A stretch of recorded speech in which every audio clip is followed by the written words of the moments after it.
Assalamualaikum warahmatullahi wabarakatuh. Beberapa hari yang lalu, kami menemui salah seorang praktisi paranormal. Kami berkesempatan bertanya tentang jenglot. Jenglot diyakini oleh sebagian orang sebagai salah satu azimat atau benda pusaka. Banyak juga yang meyakini jenglot adalah sebuah pusaka yang mampu menarik uang gaib. Tidak sedikit juga orang yang menyaksikan bahwa jenglot mampu melakukan penarikan uang gaib. Kalaupun hal itu terjadi, hal itu hanyalah tipu daya saja. Ujung-ujungnya adalah penipuan. Dari semua cerita tentang jenglot tersebut, kami kemudian penasaran dan bertanya lebih lanjut pada beliau. Apa sebenarnya jenglot itu?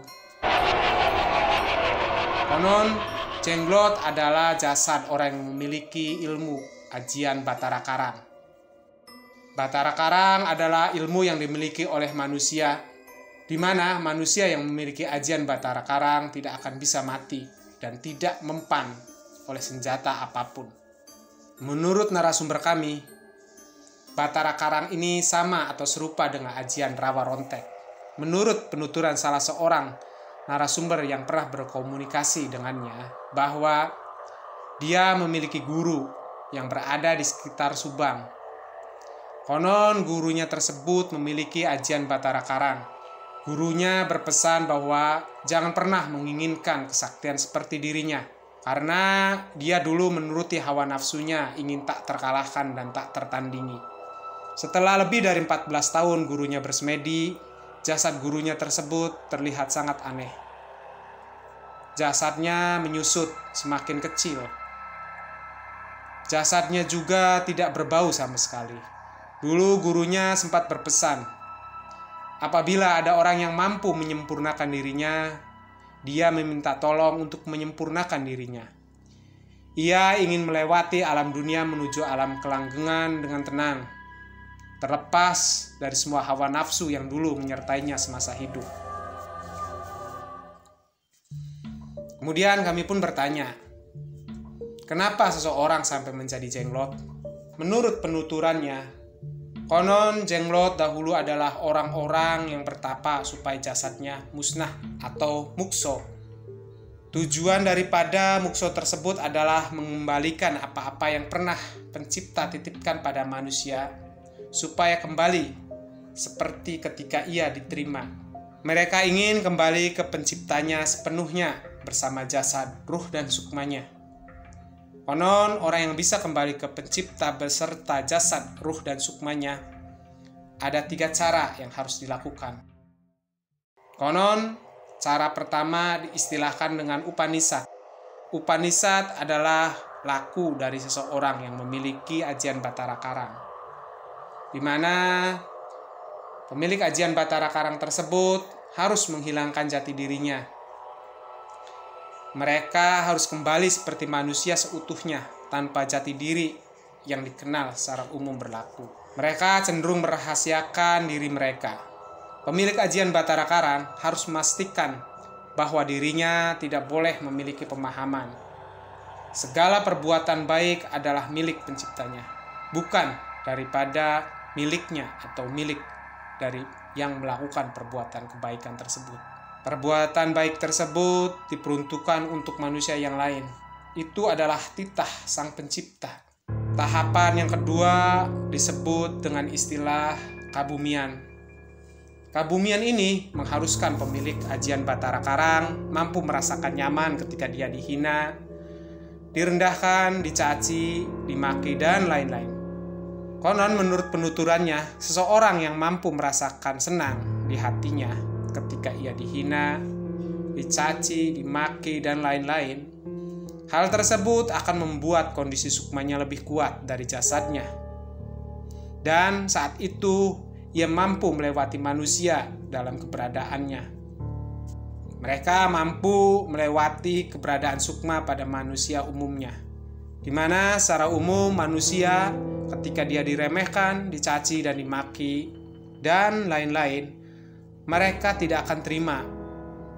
Mereka pasti akan marah. Laku lampah kebumian atau kabumian mengharuskan seseorang mampu mencapai tahapan hawa nafsunya yang tunduk dan tenang. Dengan seperti itu, maka seorang pemilik ajian Batara Karang bisa menjalankan tahapan selanjutnya. Tahapan selanjutnya adalah tahapan terakhir atau dengan istilah upawasa. Upawasa sendiri bertujuan menyatukan jasad, sukma, dan ruh menjadi satu dengan sifat Sang Pencipta. Sifat Maha Pencipta tersebut adalah tidak makan, tidak minum, tidak tidur, dan tidak berketurunan. Juga sifat-sifat lainnya.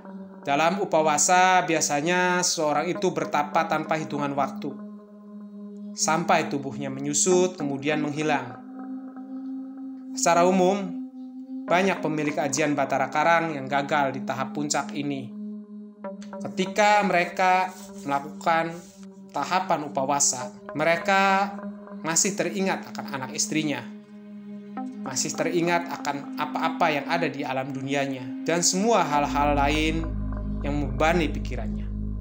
Ketika seorang pemilik ajian Batara Karang tidak mampu menyatu dengan sifat-sifat penciptanya, atau masih ada sifat-sifat makhluk, maka proses upawasa akan berhenti atau macet.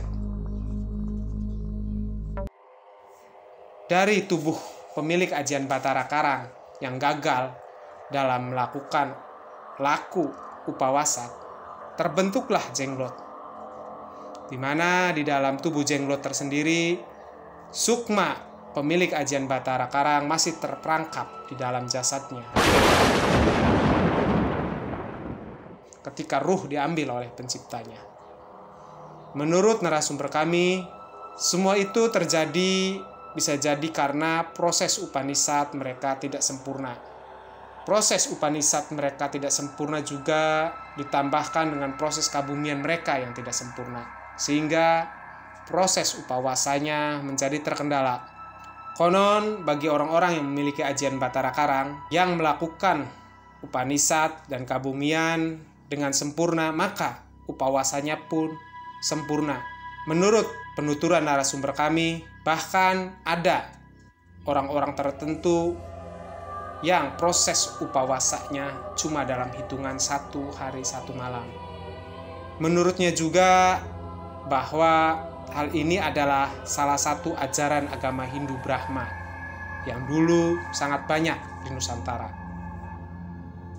Selain daripada itu, konon menurut narasumber kami juga bercerita bahwa dalam perjalanan ajaran ini konon banyak masyarakat Nusantara yang tidak kuat. Akhirnya mereka memilih untuk menekuni cara yang lebih gampang, yaitu dengan mengejar ajian Rogo Sukma. Rogo Sukma sendiri konon ini diajarkan oleh Hindu Siwa lewat ajaran Kali atau istri dari Siwa, yaitu Durga. Konon nama ajaran ini adalah ajaran Pancamakara Bhairawa Tantra.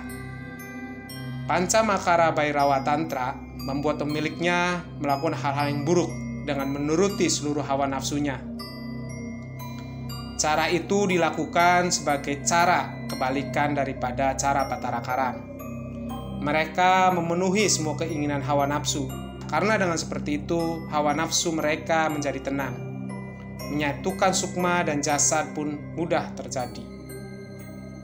Setelah raga sukma itu terlaksana, dari semua cara itu ada cara yang sangat mengerikan, yaitu memakan daging manusia suci atau manusia yang baik, sehingga jiwa mereka bisa mendapatkan ketenangan dan bisa melakukan rogo sukma.